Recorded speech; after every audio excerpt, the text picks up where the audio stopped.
Olá, bem-vindos à comunidade Novo Tempo Fortaleza. Fazemos parte da Igreja Adventista do Sétimo Dia. Esse é um lugar para se conectar com Deus e servir ao próximo. Nossos encontros são experiências reais com Cristo e sua verdade, onde buscamos ser cada dia mais parecidos com aquele que nos criou. Quer ficar por dentro dos nossos projetos e não perder nada, nenhum evento, nenhuma mensagem? Segue a gente no Instagram e se inscreve no nosso canal no YouTube. Fica aí, que a nossa programação começa em instantes. E lembre-se, Somos porque Ele é.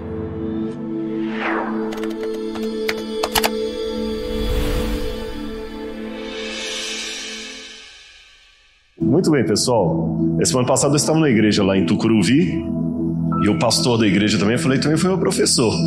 E o pastor já não está iniciando o ministério não, viu? Mas eu fico feliz de estar aqui com vocês, eu fico feliz por todos que voltaram, trouxeram visitas. É um prazer que nós estejamos aqui agora para estudarmos a palavra de Deus. Hoje nós vamos falar sobre um tema. Eu fiz alguns anúncios desse assunto na parte da manhã e agora à tarde nós queremos estudar isso aqui. Eu não sei quantos aqui são religiosos, quantos são ateus, céticos, curiosos, indefinidos, agnósticos. Não sei qual o seu segmento ideológico, filosófico, religioso, espiritual, mas uma coisa é fato. A pergunta Deus existe interessa para todo mundo. Correto? Ela interessa, é uma pergunta de domínio geral. E eu vou surpreendê-los, talvez, em afirmar que eu sou um crente cético. Alguém pode falar, peraí, ele não conhece língua portuguesa? Crente cético? Não existe isso. É a mesma coisa de falar do molhado seco, ou do alto baixo, ou do fora dentro. Crente cético? Sim, por quê? É um ledo engano achar que quem é crente nunca duvida de nada e quem é descrente nunca acredita em nada. Eu gostaria de começar até com uma frase de Descartes. Descartes dizia que o homem deve desconfiar de tudo para acreditar em alguma coisa. E eu concordo com essa máxima cartesiana. O homem tem que desconfiar de tudo para poder... E eu, como mineiro, você sabe que o mineiro é desconfiado, né? Ok, voltando aqui. Imaginemos, por exemplo, vamos fazer o desafio para os religiosos. Se nós vivêssemos num país ou num planeta em que a história de Pinóquio fosse passada por gerações, gerações e gerações e gerações como sendo uma história sagrada da nossa salvação. E que Pinóquio seria um menino especial, enviado do céu para nos libertar. Imagine então se houvesse igrejas em homenagem a Pinóquio, se houvesse orações para Pinóquio, se a história de Pinóquio fosse ensinada na escola das crianças como sendo Pinóquio o grande redentor, e hinos para Pinóquio e para seu pai Gepeto. E haveria estátuas como esta de Pinóquio por toda a praça, e as pessoas fariam reverência em frente da estátua de Pinóquio, e alguém questionaria, escuta, mas Pinóquio é apenas um mito, um menino de madeira que se tornou menino de carne e osso, isso não existe. E nós defenderíamos, não, Pinóquio existiu, era o nosso Salvador. Será que a crença em Deus é um mito como o mito de Pinóquio, só que ficou popularizado e todo mundo acredita nisso e ponto final? Alguns podem até levar na brincadeira, né? Os dois morcegos ali, né? Batman não existe, ateu. Agora, de manhã eu fiz uma menção rápida sobre isso aqui, quando eu mencionei Sigmund Freud. Eu falei com vocês que Freud dizia que a crença em Deus subsiste devido ao desejo de um pai protetor e imortalidade, ou como ópio contra a miséria e sofrimento da existência humana. E quem estava de manhã, eu argumentei, é estranho esta declaração de Freud, porque ele está assumindo que nosso corpo, seja a nossa psique ou nosso organismo físico, tem carência de algo que não existe, não faz sentido. Um organismo que precisa de uma vitamina que não existe na natureza, ele colapsaria em si mesmo. Imagina se o organismo precisa de vitamina B12 para sobreviver, mas a vitamina B12 não existe em lugar nenhum. Então será que Deus é apenas uma crença? Mas agora à tarde, como eu já falei esse argumento de manhã, eu quero dar um outro argumento para reler o que Freud está falando. Freud insistia em dizer que Deus é apenas um subproduto da carência humana por imortalidade. Ou seja, é interessante para a humanidade criar a Deus. E por isso criam Deus. Mas, vou pedir licença, doutora Sandra, aqui, eu entrar na sua área, embora eu não seja psicólogo. Mas na área filosófica a gente acaba metendo o bedelho em tudo. Eu vou fazer uma outra leitura. Eu posso, como leigo, dizer que a descrença em Deus também é algo vantajoso. Se Freud quer dizer que eu crio Deus porque é vantajoso para o ser humano que Deus exista, então eu invento Deus, eu posso dizer o contrário. A descrença tem suas vantagens, embora isso não se aplique a todos os ateus. Por exemplo, há razões pelas quais muitos não querem que Deus exista, ou pelo menos que ele não passe de uma força cega e impessoal. E quais seriam essas razões? Bom, sem Deus eu não preciso prestar contas de nada para ninguém, eu não preciso nem ser moral. Se Deus não existe, ninguém pode me condenar porque eu estou sendo mais esperto e vendendo um carro com o motor batendo, mentindo que o motor está novinho. Se Deus, aliás, até pela lei da evolução das espécies, a sobrevivência do mais apto, se Deus não existe, até essa moralidade é questionável. Se eu conseguir passar a perna em você e tirar o seu dinheiro, você não pode falar que eu sou um imoral, eu fui apenas mais esperto, está na lei da natureza. Não é assim que os animais sobrevivem? O mais esperto consegue esconder e assim enganar o outro e acabar sobrevivendo? O mais forte não acaba pegando o outro e devorando? Então, se é assim na natureza, por que não pode ser assim com os seres humanos? Eu sou mais forte do que você, eu tenho mais dinheiro do que você, então eu compro o juiz para fazer aquilo que eu quero. E nenhum advogado pode estar falando que eu estou sendo errado. Eu estou usando os elementos que eu tenho. Se o leão pode usar os seus dentes para atacar a presa, por que eu não posso usar o meu dinheiro, o meu prestígio? E se Deus não existe, é uma beleza, porque eu não preciso prestar contas para ninguém, não vai ter juízo final. Não pode ninguém falar. Existe uma luta muito grande dos grupos agora homossexuais, querendo dizer, nós temos o direito a ser homossexual e vocês usam a Bíblia para dizer que é errado ser homossexual. Então tá bom. Só que se eu tiro Deus e tiro a Bíblia, eu quero dizer você, qual o argumento que você usa para ser homossexual que eu não posso aplicar, por exemplo, o incesto? Por que é moralmente correto 2 homens ou 2 mulheres se casarem e não é moralmente correto um pai casar com uma filha? Ou um tio com uma sobrinha? Ou um genro com uma sogra? A única diferença é que os que praticam incesto não são tão politicamente organizados como os que defendem o homossexualismo. Se fossem, nós estaríamos com um projeto de lei em Brasília agora para liberar o casamento entre irmãos, entre tio e sobrinho, entre pai e filha, entre genro e sogra, e assim por diante. Por que um homem não pode ter 4 esposas? Eu ia ter 4 sogras, boa. Eu falei, essa foi boa, viu? As respostas espontâneas são as melhores. Eu falei, por exemplo, por que o homem não pode ter 4 esposas? Porque ele vai ter 4 sogras, é verdade. Então eu facilito, né? A mulher teria 4 homens. É para facilitar assim. E se quando os homossexuais... Não, mas na natureza há animais que praticam a relação homoafetiva. Tudo bem, na natureza também o cachorro tem filho com a mãe dele, com a prima, com... Então, se é para seguir a natureza, na natureza muitas fêmeas, elas matam o filhote e comem e ninguém condena aquilo. Então, não vou condenar uma mulher também que pega uma criança, deixa e larga na lata de lixo, porque tem muitas cadelas que fazem isso também.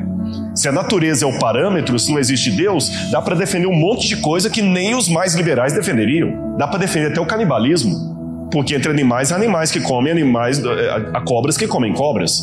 Então, qual o problema de um homem querer comer carne humana? É o gosto dele. Alguns gostam de açaí, outros não gostam de açaí. Alguns gostam de carne de sol, outros não gostam de carne de sol. Alguns gostam de carne humana, não gostam. Quer dizer, se Deus não existe, você não pode condenar nada. Dostoiévski, né? Se Deus não existe, nada é proibido. Outra questão. Se Deus não existe, se ele sai de cena, essa é a principal. Abre-se uma vaga. Quando Deus sai de cena, abre-se uma vaga. E quem ocupa o lugar de Deus? Eu mesmo. Então, o meu amigo Sigmund Freud dizia que a crença em Deus é fruto de uma carência humana por um pai protetor. Eu poderia, de contramão, dizer a descrença em Deus é uma carência humana para viver em casa como adolescente com o pai e a mãe viajando. Sabe aqueles filmes de adolescente que o pai e a mãe viajam, ele contrata todos os colegas e faz uma festa e fica... É o paraíso, uma casa só para nós, sem pai e mãe regulando a hora de entrar, quem vai vir para cá, quem vai usar o quarto, se a gente pode beber, não pode. Ou seja, a descrença também pode ser fruto de uma necessidade psicológica. Então, para a gente não ser assim preconceituoso nem para um lado nem para o outro, vamos trabalhar com 50% de chance de Deus existir e 50% de chance de Deus não existir, tá bom? 50% para cada lado. Eu acho que assim começamos bem. Olha o que diz a Bíblia, Hebreus capítulo 11, verso 6. Se você quiser abrir a sua Bíblia, enquanto isso eu bebo minha água aqui, enquanto você procura, Hebreus 11, verso 6. Acharam aí na Bíblia? Ora, sem fé é impossível agradar a Deus, Pois todo aquele que se aproxima de Deus deve fazê-lo crendo que Deus é galardoador daqueles que o buscam. Se você quer chegar a Deus, já tem que chegar com fé. Opa, peraí. Levanta a mão aqui e protesto. É esse que é o problema de vocês crentes, dirá um cético. Eu tenho que chegar em Deus já crendo que Ele exista? Isso não faz sentido lógico. Eu tenho uma mente científica, eu tenho uma mente racional. Eu entendo que eu tenho que partir da dúvida. Você mesmo não falou aqui no início, citando Descartes, que a gente tem que começar duvidando? Como é que a Bíblia fala que eu tenho que começar crendo? Não faz sentido isso? Eu me lembro que uma vez eu estava estudando com os Mormons. E os Mormons têm um livro que eles equiparam a Bíblia, aliás, colocam até como superior à Bíblia, que é o livro de Mormon. E eu, quando perguntei para a moça, mas quais as evidências arqueológicas, históricas e espirituais de que esse livro é de Deus? Ela falou, é simples, nós só precisamos de uma evidência. Eu falei, qual? Você vai orar a Deus pedindo para que Ele revele o livro de Mormon. E você vai sentir um ardor no peito. Essa expressão é técnica. Eu falei, tá, mas e se eu não sentir o ardor no peito? Ela falou, ore de novo. Até você sentir. Eu falei, se eu nunca senti, é porque você não está orando com fé o bastante. Eu falei, mas espera aí. Esse é um argumento em círculo. Você tem que vir para cá crendo que eu vou te fazer a cura. E se eu não fizer a cura é porque você que está com problema. Não é bem assim? E aparentemente é isso que a Bíblia está dizendo. Eu tenho que chegar já a Deus crendo que Ele exista? Quer dizer, eu não abro a hipótese para Ele não existir? Calma, deixa eu explicar esse texto para você. Esse texto é mal interpretado por alguns. O que a Bíblia quis dizer quando anunciou que eu devo ir a Deus já crendo que Ele exista? É simples. A palavra fé, em grego, pistis. Se você olhar um dicionário de grego, a palavra pistis, fé, significa garantia que advém de uma possibilidade de confiança. Não é fé cega, como muitos pensam. A palavra fé, como aparece na Bíblia, sabe que o italiano diz tradutor e traditori. O tradutor é um traidor, porque às vezes traduzir não é fácil. Algumas palavras não têm a mesma equivalência de um idioma para outro. A gente fala fé pode ser até uma fé cega, um devaneio, mas na Bíblia, no original grego, a palavra fé, pistis, significa garantia que vem de uma possibilidade de confiança. Não ficou claro? Eu vou dar um exemplo para você. Quando você vai ao banco pedir empréstimo, você está precisando de um empréstimo. Você vai ao banco, não é isso? E por que você vai ao banco? Porque você crê que ele vai te dar o empréstimo? Você crê que o gerente vai te dar o empréstimo? Você crê que existe a possibilidade do engenheiro, do gerente lhe dar o empréstimo? Agora, por que quando você... Então, se você não sair de casa com a crença de que existe a possibilidade do gerente lhe dar um empréstimo, você não vai. É melhor nem ir. Para você ir ao banco, você olha, eu vou levar os papéis e existe a possibilidade dele dar um empréstimo que eu estou precisando para quitar minha casa, meu carro, minha dívida, seja lá o que for. Agora, eu pergunto, por que quando você está endividado, você vai ao banco e não ao açougue? É uma pergunta. Por que você vai ao banco e não ao açougue? E como é que você sabe que o dinheiro está no banco? Se você nunca entrou lá. Você é a primeira vez que está indo. E por que você já vai... Você nunca entrou, vai ser a primeira vez que você vai pedir um empréstimo. Por que você vai ao banco e não ao açougue? Mas por que você crê que o dinheiro está lá? Isso que eu quero saber. De onde que vai ver essa crença?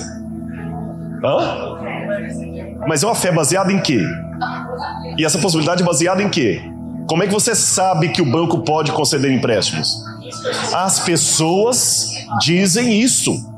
Eu nunca vi alguém em plena consciência falar, vá até o açougue, que ele vai lhe dar um financiamento. Mas eu conheço uma multidão de pessoas que dizem que foram ao banco e conseguiram um empréstimo. Então olha que interessante, você vai ao banco crendo que o gerente pode lhe dar um empréstimo, porque você tem uma multidão de testemunhas que disseram, eu fui ao banco e é lá que você consegue dinheiro. É uma questão de senso comum, correto? A Bíblia diz a mesma coisa. Hebreus capítulo 12, verso 1. Hebreus capítulo 12, verso 1. Olha o que diz o autor de Hebreus, que para mim é Paulo. Nós estamos rodeados de uma grande nuvem de testemunhas. Por isso que eu vou a Deus, crendo que Ele exista. É o mesmo esquema do banco. Você tem um monte de gente falando que se você for a Deus, Ele vai, e antes que você pense, mas isso é gente que não tem capacidade acadêmica, gente que não é culto, gente que não tem doutorado, gente que não é inteligente. Não, Senhor, eu nem vou citar da Bíblia não. Aqui um exemplo da multidão que nós temos entre nós. Você tem aqui C.S. Lewis, um dos grandes escritores de Oxford, que era ateu e se torna cristão, se converte. Você tem Sir Isaac Newton, que descobre a lei da gravidade, um dos maiores mestres da física moderna. Você tem Dostoiévski, que eu mencionei aqui, escreveu Os Irmãos Karamazov, Crime e Castigo. Você tem Leibniz. Esse camarada era tão inteligente que ele com 21 anos ele fez o primeiro doutorado dele. Aos 8 anos de idade ele aprendeu sozinho latim e grego. Ele criou o cálculo diferencial. Alguns creem que ele é o pai da máquina de calculadora. E Leibniz criou o conceito de teodiceia. Como é que eu posso crer em Deus num universo de tanta injustiça social, de tanto sofrimento? Leibniz cria em Deus, um gênio alemão. Você tem Blaise Pascal. Blaise Pascal, quem estuda matemática sabe do grande matemático Blaise Pascal. Você tem Louis Pasteur.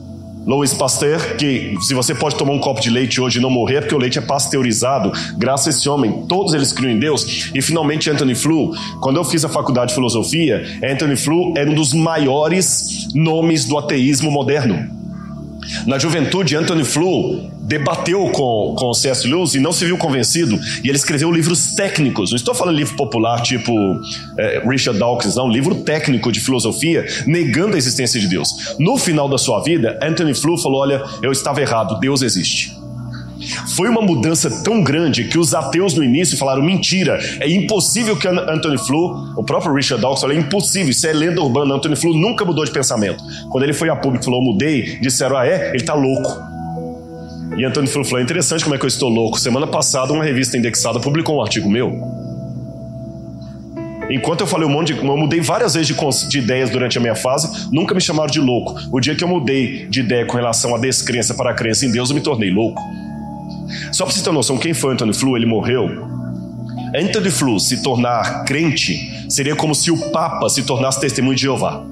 Entenderam a comparação? Estamos rodeados de tão grande nuvem de testemunhas. Então, se crer em Deus é uma idiotice, um delírio, esse pessoal todo são idiotas e delirantes, porque eles criam em Deus. Pena que o seu professor da faculdade nem sempre fala isso pra você, né? Parece que só o ateu que é o inteligente, que é o melhor, que é o fera, que é a pessoa que chega lá na sala de aula com a calça desbotada, camisa pra fora, um cabelo grande assim, mas fala um bocado de palavrão, fumar um cigarro, e fala assim, agora Deus é bobagem, você se apaixona com o brilhantismo da cabeça dele. Ele pode ser uma pessoa inteligente, mas ele não é único. Ele não é único. Tem muita gente brilhante que discorda dele. Falando nisso, deixa-me dar 2 exemplos para vocês sobre essa questão da existência em Deus. Esse aqui, Yuri Gagarin. Quando havia a guerra, a corrida espacial entre Estados Unidos e União Soviética, quem ia ser o primeiro a colocar o homem no espaço sideral, embora os americanos estivessem... Porque depois da Segunda Guerra Mundial, alguns cientistas fogem da Alemanha e vão para os Estados Unidos. Outros fogem e vão para a antiga União Soviética. Werner von Braun, por exemplo, veio para a América e começou a construir os foguetes. Mas quem colocou o homem primeiro em órbita foram os russos. E a Rússia, pelo comunismo, era um país declaradamente ateu. Foi de Yuri Gagarin, ateu, radicalmente ateu, comunista, cosmonauta russo, a famosa frase, a Terra é azul. Lembra dessa frase dele? A Terra é azul, como ela é linda, ela é azul. E falou, olha, eu estive no espaço sideral, mais alto do que qualquer homem pôde estar, e Deus não estava lá. Isso foi um golpe contra a crença em Deus, tá vendo lá? Vocês falam de céu de nuvem. Nós colocamos o homem muito acima das nuvens. Ele não viu Deus nenhum lá em cima. Deus é um mito. Só quem não tem pensamento científico acredita nisso. Só que anos mais tarde, esse outro cavalheiro aqui, Frank Borman, foi enviado à órbita da Terra num espaço 2 vezes mais alto do que Yuri Gagarin. Entenderam? O Yuri Gagarin foi a uma altura, esse aqui foi o dobro. E quando Borman estava lá em cima, ele viu a imagem da Terra e era a época de Natal, e perguntaram, Frank Borman, o que você pode nos dizer aí do espaço sideral? Ele falou, olha, primeiro ele cumprimenta os parentes e todo mundo, depois ele fala, aqui do espaço sideral para a Terra, Eu só posso mandar uma mensagem, que eu acredito que era uma resposta a Yuri Gagarin. Sabe qual foi a mensagem? Ele leu Gênesis 1. E como eu gosto de provar o que eu falo, vamos ouvir o áudio original de Frank Borman gravado do Espaço Sideral. Coloca pra mim, por gentileza. Só clicar nessa... Isso. Não, volta um. Isso aqui é... Clicar aqui, ó. Isso, aham.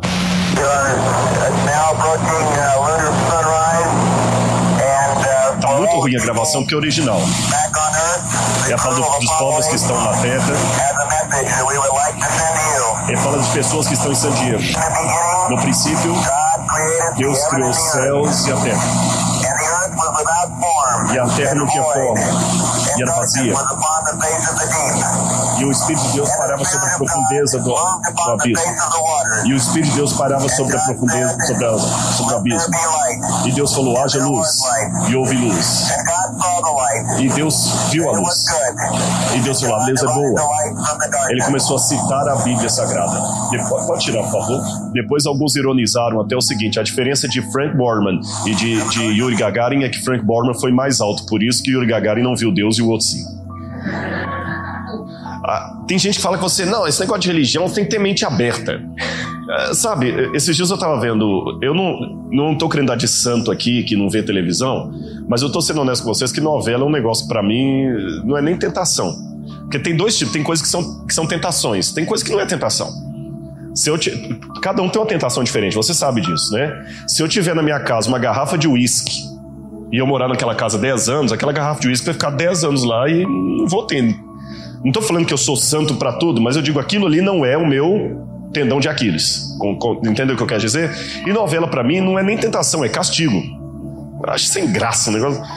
Mas às vezes você acaba assistindo um pedaço de uma novela, seja quando termina o jornal, a televisão fica ligada, ou um pouco antes de começar o jornal você pega uma cena, ou você está assistindo ali o comercial e passa, você fica mais ou menos, você não é tão ignorante do que está acontecendo.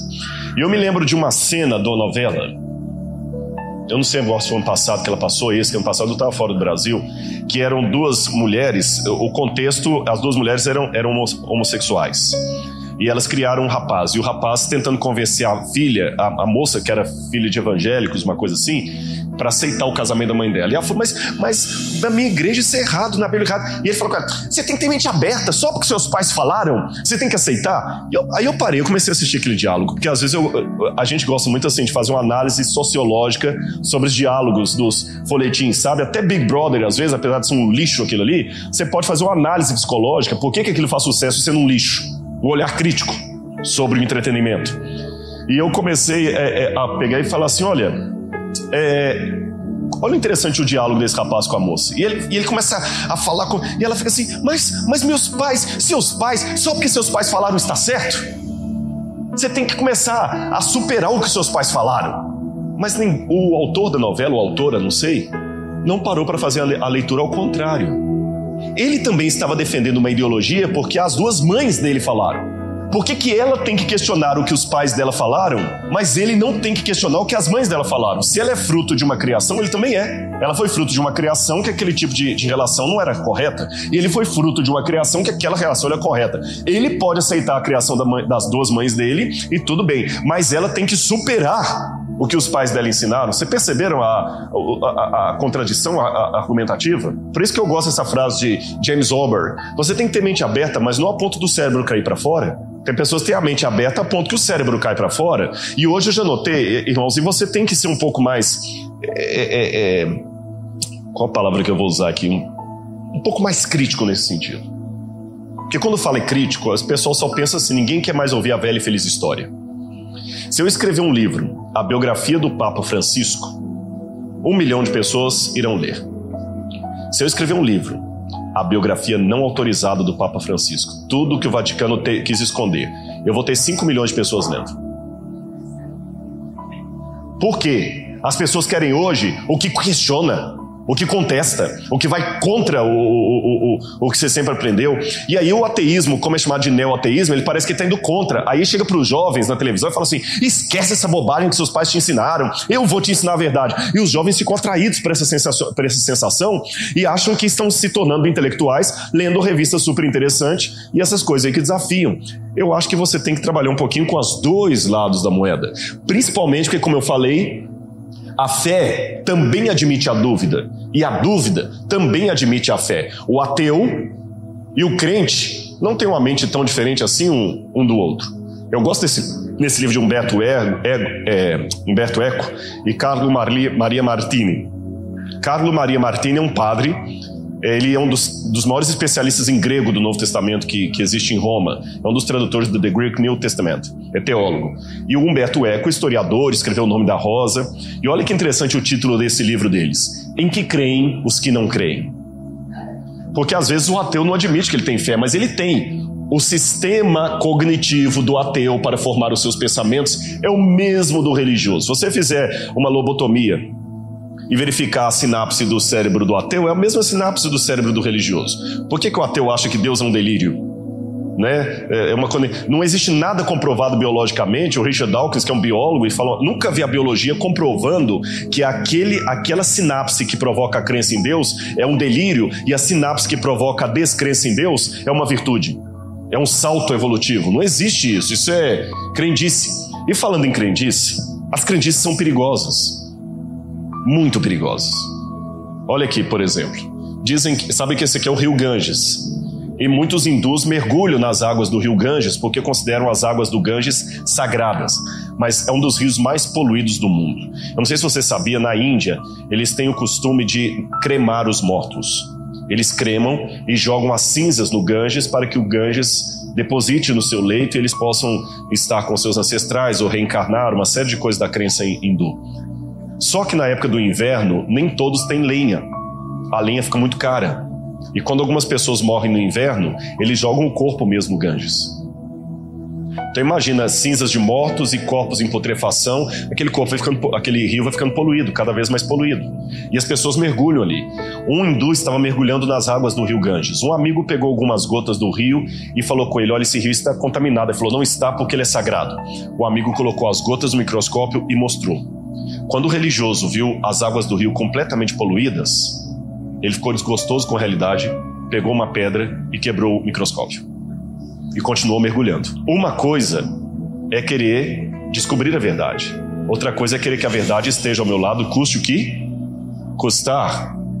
Então, será que a minha crença admite uma dúvida que me leva a crer em Deus? E antes que você fale assim: mas vem cá, a Bíblia não admite descrer em Deus, não. Então lê melhor a Bíblia. Olha quantas passagens... volta, por favor. Olha quantas passagens a Bíblia fala para a gente treinar a capacidade de questionamento. Olha Malaquias capítulo 3, verso 10. Ponham-me à prova, diz o Senhor. Fazei prova de mim, diz outra tradução. Venham, isso diz Isaías capítulo 1, verso 18. Venham, vamos refletir juntos. Ou como diz a tradução mais antiga, vinde, arrazoemos, diz o Senhor. O que é arrazoar? Usar a razão. Vamos conversar. Argumenta, deixa eu contra-argumentar. Olha que Deus não desce goela abaixo, faz e acabou. Há muitos momentos em que Deus dá ordens, é verdade. Mas Deus dá essa ordem depois que Ele mostra a autoridade que Ele tem. E no primeiro momento Ele fala: vamos argumentar. Outra questão, nas páginas do Novo Testamento, nós temos uma gama de textos aconselhando-me a testar ou examinar criticamente todas as coisas antes de crer apressadamente nelas. Ali você tem várias passagens. E se eu compreendo bem a advertência bíblica, devo estar alerta a não concordar com uma coisa apenas porque faz parte da tradição dos mais antigos. Jesus falou: ouvistes o que foi dito aos antigos, eu, porém, vos digo. Pela vossa tradição, transgredis o mandamento de Deus. 1 Pedro capítulo 2, verso 1 e 3 alerta quanto a não acreditar em falsos líderes que explorariam as pessoas com historietas emotivas que eles mesmos inventariam. Quer um incentivo à reflexão e racionalidade autônoma mais claro do que esse da Bíblia? A Bíblia ensina você a questionar. Essa palavra do Salmo 38:4, provem e vejam como o Senhor é bom. Essa palavra provem vem do hebraico ta'am. Ta'am significa experimente, deguste, pegue alguma coisa sensorialmente, como o sabor de uma coisa, examine. Engraçado, muito antes do método científico, a Bíblia já ensinava a experimentar o Senhor, para ver que Ele é bom. Eu lembro do livro de Quincas Borba, de Machado de Assis, onde ele dizia de Rubião, um personagem que Machado de Assis descrevia como mais crédulo do que crente. Essa é a questão. Existe a diferença entre ser crente e ser crédulo. Essa é a diferença entre fé e fideísmo. Há pessoas que são crentes. Crer é crer em alguma coisa baseada em evidências, como quando você vai ao banco pedir dinheiro ao gerente. Crédulo é aquele que crê em qualquer coisa. É aquele que aceita qualquer vento sem nenhum questionamento. Mas, de novo, o ateu insiste: a crendice é coisa de crentes, de religiosos.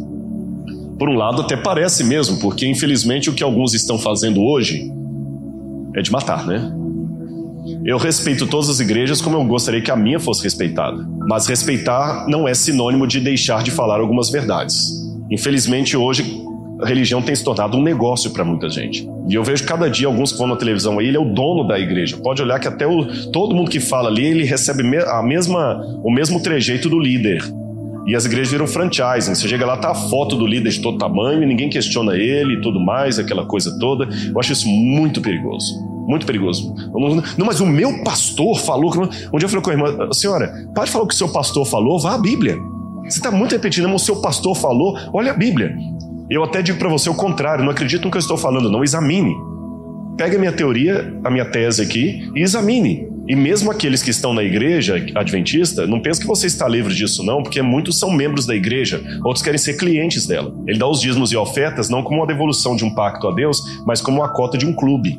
Ele paga o clube. O dia que vier um pregador aqui que não gosta, ou tiver um sistema, ele para de frequentar. Ele não é servo, ele não é membro, ele é cliente. Cliente paga. Se ele está insatisfeito com o banco, ele muda de banco. E tem muita gente que pensa que é assim: grandes igrejas, pequenos negócios.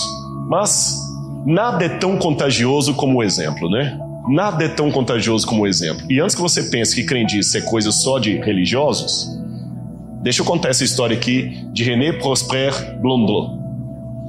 Esse camarada foi quem estuda física já deve ter ouvido falar dele.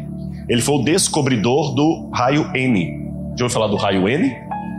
Pois foram escritos artigos científicos e teses no final do século XVIII, início do século XX, sobre o raio N.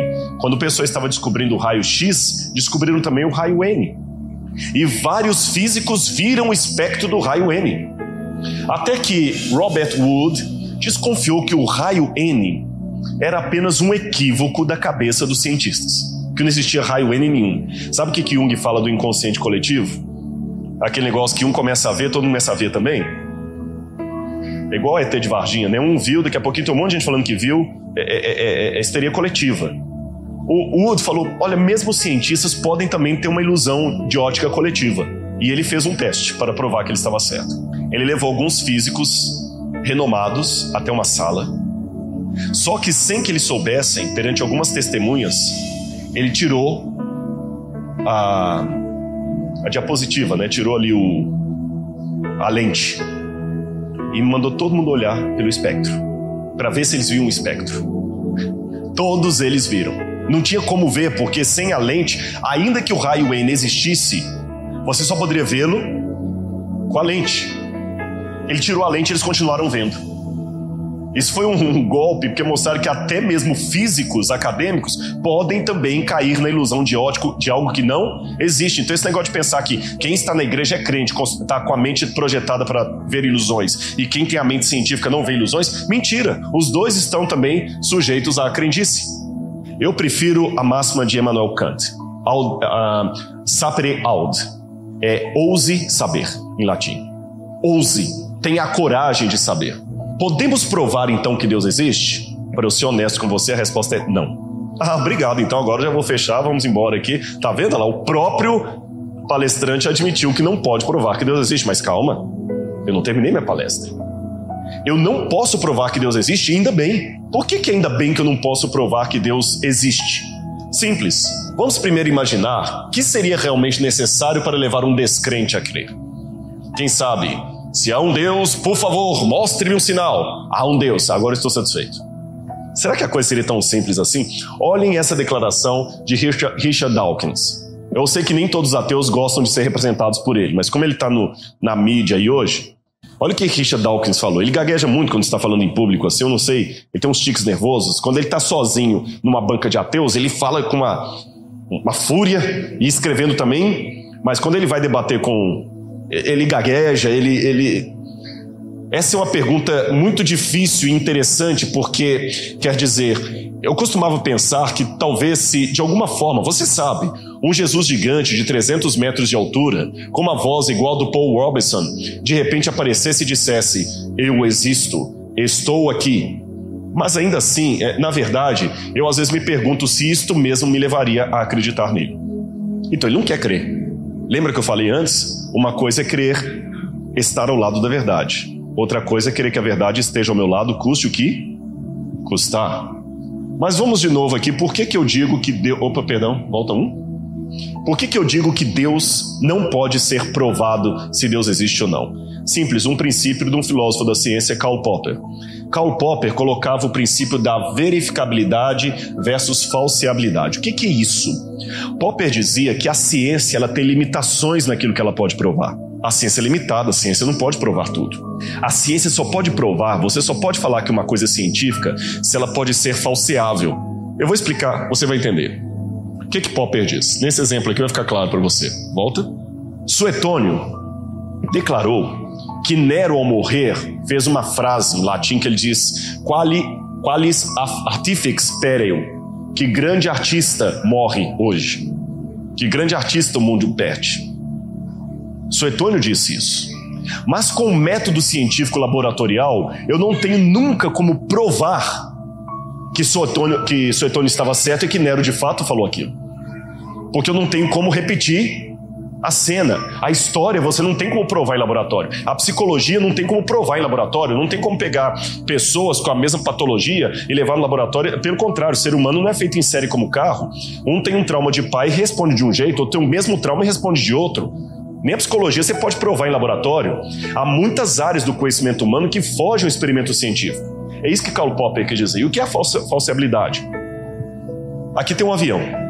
Se eu declarar assim, gasolina de carro não funciona para avião, combustível de carro não serve para avião, é fácil você verificar. Basta você pegar gasolina de automóvel, colocar no motor de um avião e ver se ele voa. Você vai falsear a declaração. Você tem como verificar se a declaração é verdadeira ou não. Portanto, a frase, um grande artista o mundo perde hoje, eu não tenho como provar pela ciência. Mas a frase, gasolina de carro não funciona para avião, eu tenho como provar pelo método científico. Isso que é a falseabilidade. Ficou claro? Outra coisa que você tem que aprender aqui. O que é postulado, axioma e o que é teorema? Quem estuda matemática aí sabe o quinto postulado de Euclides, sobre as paralelas, etc. Segundo a geometria e a matemática, um teorema você pode provar. Aquele monte de equação que a gente fazia desde o ensino médio, teorema de Pitágoras, lembra? Aquele trauma no vestibular? Mas o postulado, o axioma, você não pode provar. São coisas que você enuncia porque fazem sentido, mas você jamais pode provar através de uma equação. Por exemplo, as paralelas. Tem uma polêmica danada aí entre os geômetras, se as paralelas um dia se encontram ou não se encontram. Vou falar a fase mais tradicional. Duas retas são paralelas, infinitas e jamais se cruzam. Faz sentido. Você não tem como desmentir isso. Para desmentir isso, você teria que ter uma régua do tamanho do infinito para saber que as retas são mesmo infinitas. E você tem que ter uma capacidade de olhar de infinito a infinito para saber que de fato elas não se cruzam. Então esse postulado de Euclides é uma coisa autoevidente, mas eu não posso provar. Por que eu não posso provar? Porque está acima da minha capacidade mental, está acima da minha capacidade de verificação. Ficou claro ou não para vocês? Está acima. Eu não posso provar. Eu não posso provar o infinito, nem trazer o infinito para o laboratório. Ora, agora é simples. Se Deus é infinito, Deus então está mais para postulado. Deus não é teorema. Se Deus fosse teorema, Deus poderia ser provado pela ciência. Se Deus pudesse ser provado pela ciência, ele estava dentro do meu limite mental. Se Deus estivesse dentro do meu limite mental, ele não seria grande o bastante para ser Deus. Então por isso que eu não posso provar, mas eu posso enunciar. Então eu vou fazer algumas perguntas aqui. Eu atrasei um pouquinho hoje, eu quero perguntar, vocês aguentam mais 10 ou no máximo 15 minutos de palestra? Eu sei que é muita informação, senão a mente daqui a pouquinho, né? 10 ou 15 minutos. É bom você começar com o auditório e terminar, não com o dormitório, né? E dependendo do horário, termina até com o cemitério. No final, já traz alguém para enterrar os corpos. Vamos raciocinar um pouquinho. Como eu falei, eu não posso provar a Deus, mas eu posso enunciar. Faz sentido dizer que Deus existe? Deixa eu começar com uma frase de Parmênides. É preciso pensar nisto. Aquilo que é, existe. Que coisa mais louca, aquilo que é, existe, pensa nisso. Leibniz, aquele que eu mostrei para vocês, ele perguntava, por que existe algo ao invés de nada? Por que existimos? Eu vou explicar onde é que eu quero chegar com isso. A gente sabe, os latinos antigos já diziam ex nihilo nihil fit. Do nada, nada se faz. Isso é óbvio. Se eu tenho 0 mais 0 é igual a 0. 0 elevado a 0, 0. 0 menos 0, 0. Qualquer matemática com 2 zeros vai dar nada. Se eu tenho um monte de nada, com mais um monte de nada, eu vou continuar tendo um monte de nada. Do nada, nada se produz. Mas aí que tem a questão, porque os físicos que defendem o Big Bang, eu não tenho competência em física para predicar sobre o Big Bang, mas eu posso dizer que, pelo que se entende, os físicos dizem que um dia não havia nada. Mas um dia não havia nada. Mas o universo explodiu e gerou tudo o que existe hoje. Esse é o chamado Big Bang. A pergunta que eu faço é o seguinte: se aqui não havia nada, por que hoje há algo? Se nada mais nada é igual a nada. Entenderam a pergunta? Se não existia Deus, se não existia nada, por que hoje há algo? Esse que é o nó. E eu vou colocar para vocês aqui um depoimento, já que eu não sou físico, de um físico, um astrônomo, Alan Sandage, astrônomo profissional. Ele calculou a velocidade com que se expande o universo e a idade do mesmo pela observação das estrelas distantes. Ele é o ganhador do prêmio Grafford de astronomia, equivalente ao prêmio Nobel. Olha o que ele diz. Eu era quase um ateu praticante na juventude. Ali está errado. A ciência foi que me levou à conclusão de que o mundo é muito mais complexo do que podemos explicar. O mistério da existência só o posso explicar mediante o sobrenatural. Eu não estou falando de alguém leigo, não. Estou falando de um físico renomado. Acho que é bastante improvável que tal ordem tenha vindo do caos. Tem que haver algum princípio organizador.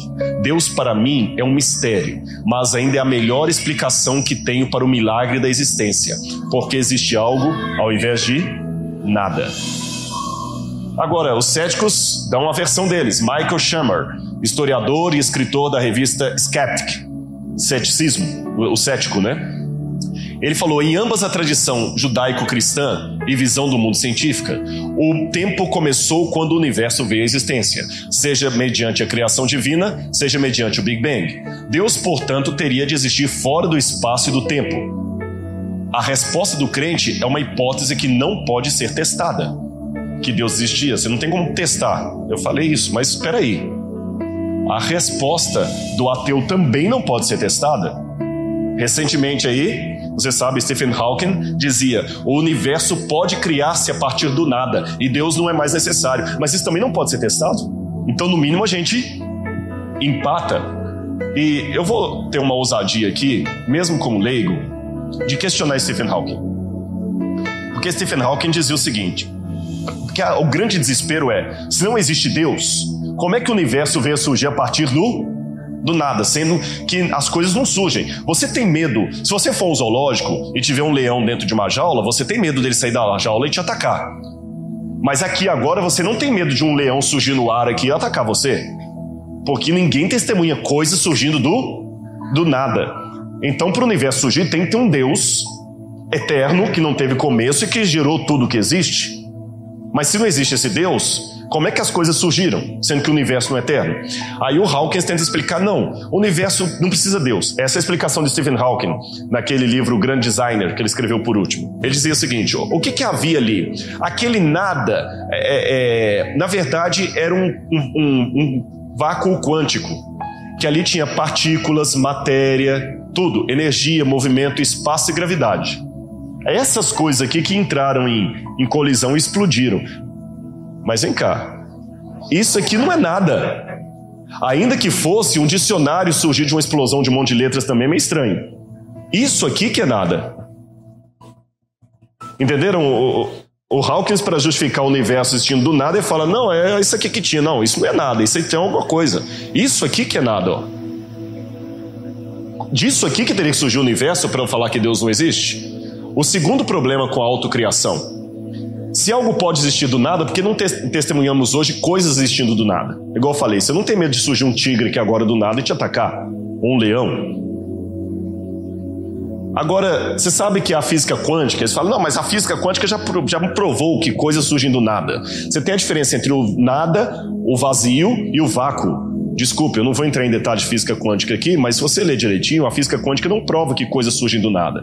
Ela prova que uma molécula ou um átomo, ele pode desaparecer de um lugar e aparecer no outro. As leis da gravidade no mundo da física quântica funcionam diferentes.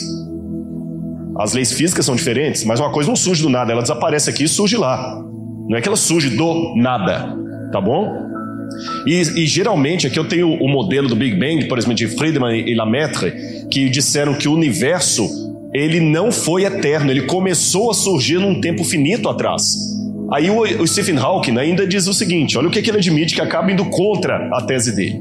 Se a medida da expansão do universo tivesse sido 1 segundo após o Big Bang, menor em pelo menos uma parte de centenas de milhares de milhões, o universo teria se recolapsado antes de alcançar o tamanho atual. Aí o que William Lane Craig argumenta?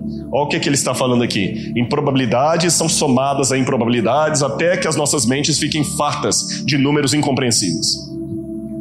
Eles ficam tentando inventar coisas. E eles argumentam que nós crentes adoramos o Deus das lacunas, ou Deus das brechas. Quando você não pode explicar alguma coisa, você fala, mas Deus fez. Eles são a mesma coisa. Quando eles não podem explicar alguma coisa, fala assim, não, mas o acaso somado à eternidade com as moléculas pode.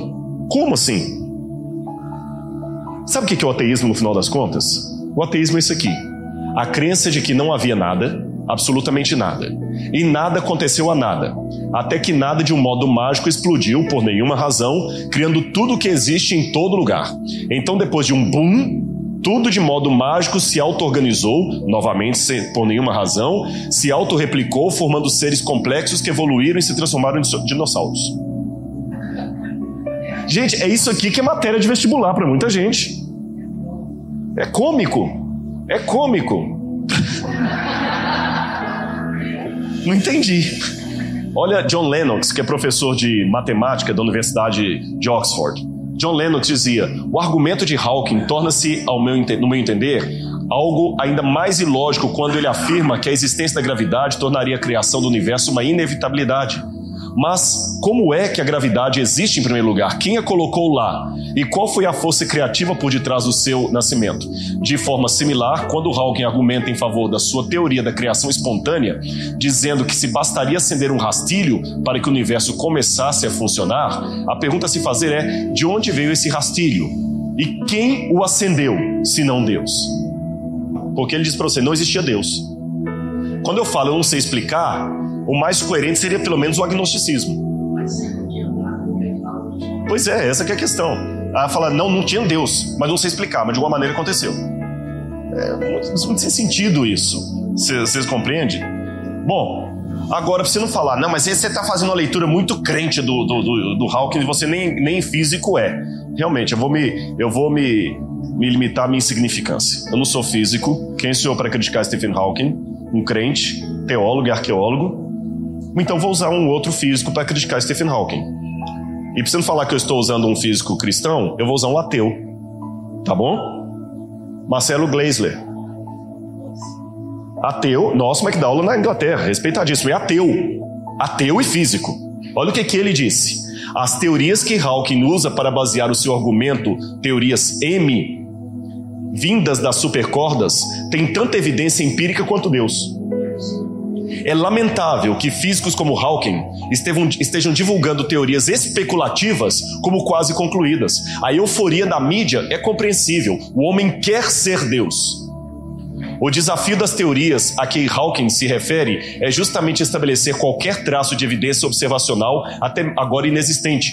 Não sabemos nem mesmo se essas teorias fazem sentido. Certas noções, como a existência de um multi-universo, não parecem ser testáveis. Ele é ateu, viu? Hawkins e seu coautor, Leonard Mlodinow, que era um russo, de origem russa, eles usam a física quântica para explicar que Deus não é necessário, mas ao contrastarem o criacionismo da Terra jovem com a teoria do Big Bang, eles alegam que apesar da teoria do Big Bang ser mais útil, não se pode dizer que um dos dois modelos é mais real que o outro. E o próprio Hawkins diz, nessa visão, o universo apareceu espontaneamente do nada. Com espontaneamente parece dizer sem alguma causa. Agora, olha o que o próprio Hawkins havia dito num antigo livro dele, Uma Breve História do Tempo. Muitas pessoas não gostam da ideia que o tempo tenha tido um começo, provavelmente porque ela demanda intervenção divina. E ele mesmo agora tentou mudar isso aí. Robert Jastrow é outro astrônomo famoso. Ele dizia que quando os cientistas falam sobre Deus e os astrônomos chegam a uma montanha, apenas descobrem que os teólogos já estão sentados lá em cima há muito tempo. Agora, duas opções para um ser eterno é necessário. Ou eu tenho um universo eterno que nunca teve começo. Isso não faz sentido, porque o cosmos é tudo quanto alguma vez haverá, dizia Carl Sagan. Ou eu tenho um criador eterno, no princípio criou Deus. Um Deus que não teve começo. Ok?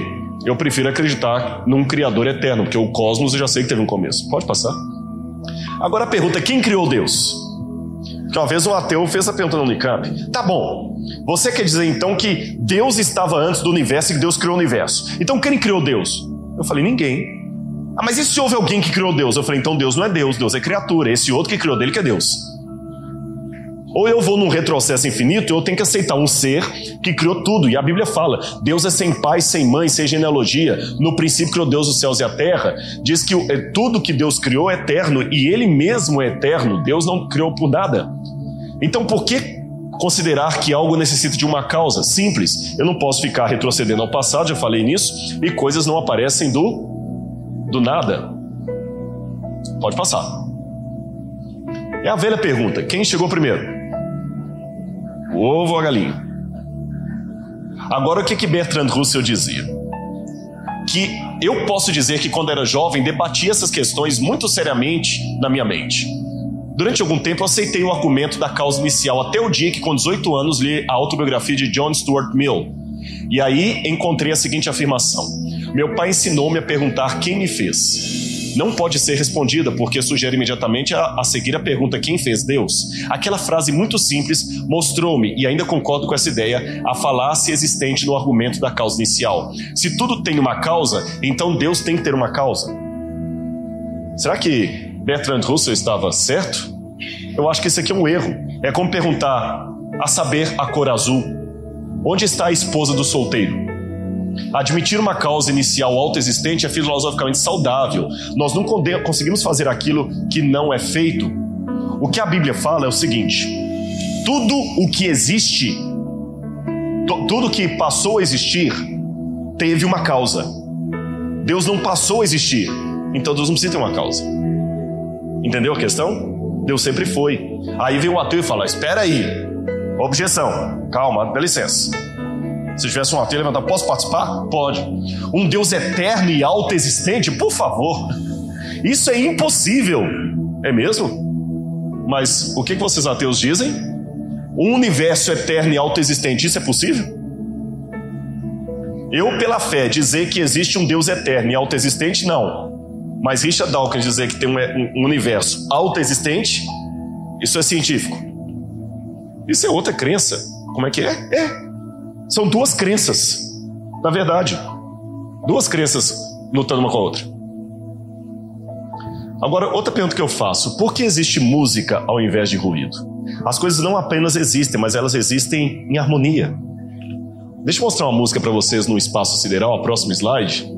A nave Voyager, ela viajou pelo sistema solar e ela começou a gravar ondas plásmicas de vento solar por onde quer que ela passava. E quando ela chegou próxima aos anéis de Saturno, ela captou algumas ondas plásmicas de vento solar aqui nos anéis. Olhem que sons lindos que essas ondas foram... Pode colocar. Aliás, todo o barulho que vocês vão ouvir de fundo aqui... Pode colocar. Isso. Todo o barulho que vocês estão ouvindo de fundo aqui é da nave Voyager. Uma nave robô não tripulada, Voyager 1 e 2. Já perderam contato com a NASA. E o locutor da NASA começa a falar, né? Do espaço. E esses sons que vocês vão ouvir aqui, eles vêm de 1 bilhão e 400 milhões de quilômetros da Terra. 1 bilhão de quilômetros. Espaço silencioso, frio, frio e para além da nossa compreensão. Ele desafia os limites da nossa imaginação.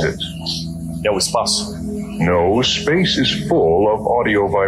Agora o espaço está cheio de vibrações, de sons. Os ventos solares, as ondas plásmicas de vento solar foram medidas pelas ondas das antenas, pelas antenas das 9 da nave espacial Voyager que vai pelo universo. Esses sons que vocês estão vendo aqui, que vocês vão ouvir aqui, foram captados diretamente pelas antenas da espaçonave. E muitos milhares de milhas da Terra, ela verifica esses distúrbios e sintetiza em forma de música. E daqui a pouquinho eu vou parar de traduzir para você ouvir.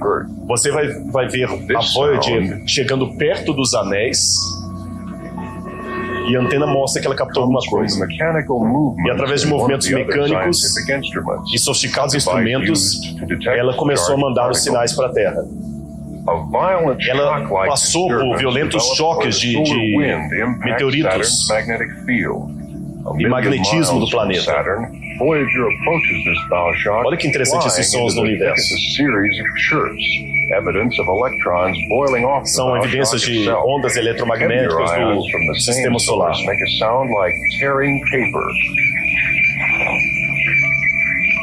Olha o som do espaço. Daqui a pouquinho você vai ver que parece som de música, como se fosse uma orquestra. Aproximando-se ainda mais do planeta, a Voyager detectou um misterioso fenômeno. Através de frequências muito baixas de ondas plásmicas,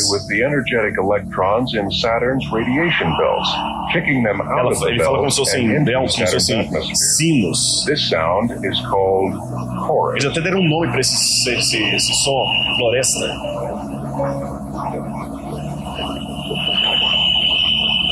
Daqui a pouquinho você vai começar a ouvir um som como se fosse instrumentos de corda, um cello, alguma coisa assim.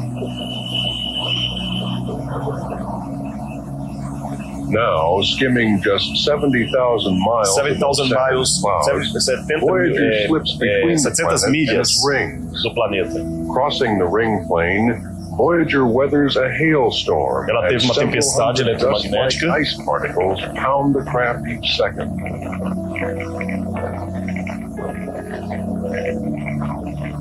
Estão ouvindo uma música lá no fundo? With information from Voyager's instruments, TRW's Dr. Frederick Scarr está dando o nome dos cientistas que fizeram esse experimento. A compressed and synthesized segment covering the 10 minutes centered about the ring plane crossing. In this experiment, 16 audio filters each transmit the intensity recorded at 16 different levels of pitch. The computer then replays this recording with 16 appropriate notes on an electronic harmonica. Now, crossing Saturn's rings. Olha que lindo. Esse está no espaço. É como se fosse um CD. Tá lá. Se você passar o leitor, você vai ler e vai ouvir isso aí.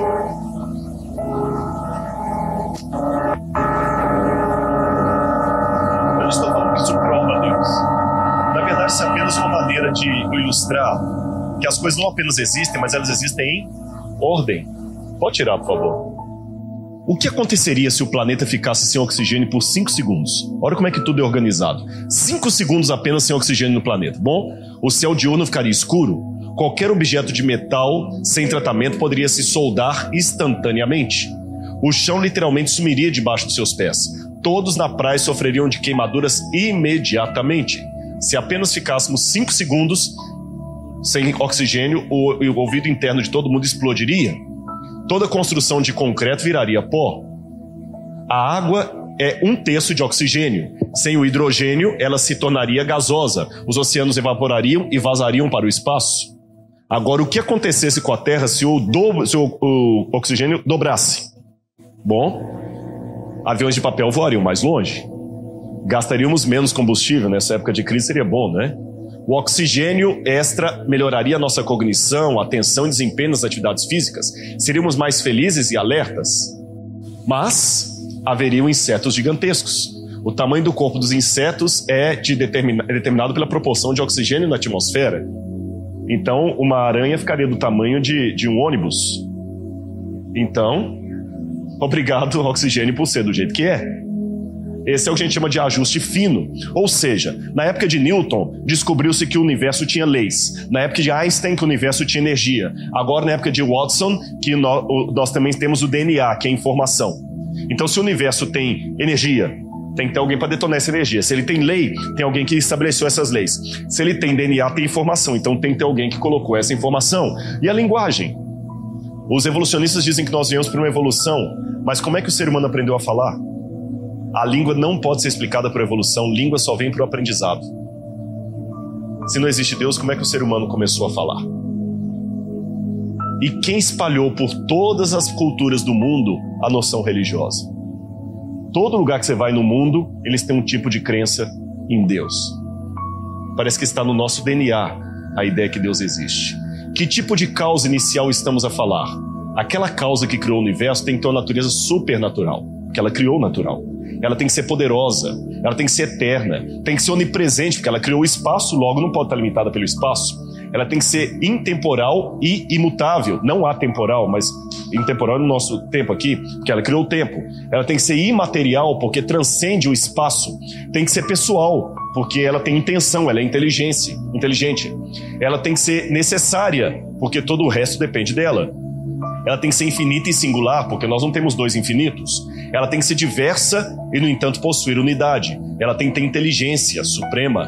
Ela tem que ter propósito. Tem que ser moral, porque nenhuma lei moral existiria sem um ser moral. E ela tem que demonstrar cuidado, senão nenhuma lei moral teria nos sido dada. E quando eu vou à Bíblia, é justamente esse o tipo de Deus que a Bíblia descreve. Deus é supernatural, é poderoso, é eterno, onipresente, intemporal e imutável, imaterial, é pessoal, necessário, infinito, diverso, mais um em unidade, inteligente, com propósito moral e cuidadoso. Exatamente esse o Deus que a Bíblia apresenta e que, pela filosofia, eu sei que deve existir. Eu termino a minha palestra aqui apenas com uma parábola para você refletir. Havia um grupo de ratos que moravam no fundo de um piano. E eles sempre ficavam escutando o pianista E os ratos gostavam de ouvir o som e dar louvores ao pianista, porque os encantava com a música tão bonita. Mas alguns ratos se tornaram mais espertos do que os outros e começaram a inventar teorias em que o pianista não era necessário para justificar aquela música. E começaram a dar explicações de como é que a música poderia ser tocada sem a existência de um pianista. E um rato falou, olha, aqui é a questão das cordas, a teoria das cordas, para brincar com os físicos, né? Tem um martelinho que bate na corda, ela vibra. Aí o outro rato aperfeiçoou a teoria das cordas e falou, olha, cada corda tem uma grossura diferente, ela produz sons diferentes, então os sons são explicados pelo martelinho que bate na corda. Não, já provamos, não precisamos de um pianista para justificar a música. O que a música acontece é que as cordas são vibradas pelo bater dos martelos, ponto final. Acabamos com a ideia da existência de um pianista. E assim eles iam dizendo as suas teorias, passando-se por espertos. E enquanto isso, do lado de fora, o pianista continuava tocando sua bela canção.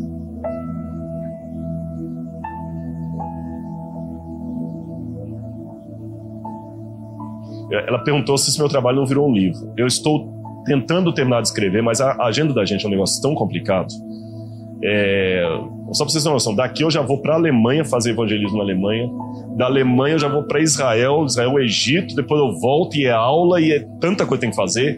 Mas eu já estou há algum tempo trabalhando num livro que o título será O Ceticismo da Fé, porque às vezes é preciso duvidar para crer. Obrigado, viu? Mas a gente tem que sentar e botar tudo no formato ali, mas estão nos planos, viu? Gente, mas muito obrigado, eu espero que vocês tenham entendido a palestra e saibam que a maior prova que Deus existe é a transformação que Ele pode causar na vida de uma pessoa. Amém? Esse é o maior argumento que nenhum ateu pode recusar. Pessoas foram transformadas pelo poder desse Deus, que não é um delírio, é um Deus real. Que Deus abençoe você. Vamos ficar em pé e fazer oração final? Poxa, obrigado. Mas tá gravando aí, vai pra internet. Vamos fazer uma oração então a esse Deus que é real? Obrigado, querido Pai, por tudo que o Senhor nos dá. Obrigado pelo estudo que nós podemos fazer, esse passeio pela filosofia, pela análise, pela história, pela Bíblia, pela psicologia, enfim, até pela física, e chegarmos à conclusão mais racional de que crer ainda é o melhor caminho. Acreditar na tua existência ainda é o jeito mais sensato de viver essa nossa vida. E como é bom acreditar no Senhor. Como é bom crer no Senhor. Como é bom ter o Senhor como guia, como amigo. Muito obrigado, querido Pai. Perdoa os nossos pecados, Senhor. Dá-nos a tua paz hoje e sempre. Eu não peço em meu nome, mas em nome de Jesus. Amém.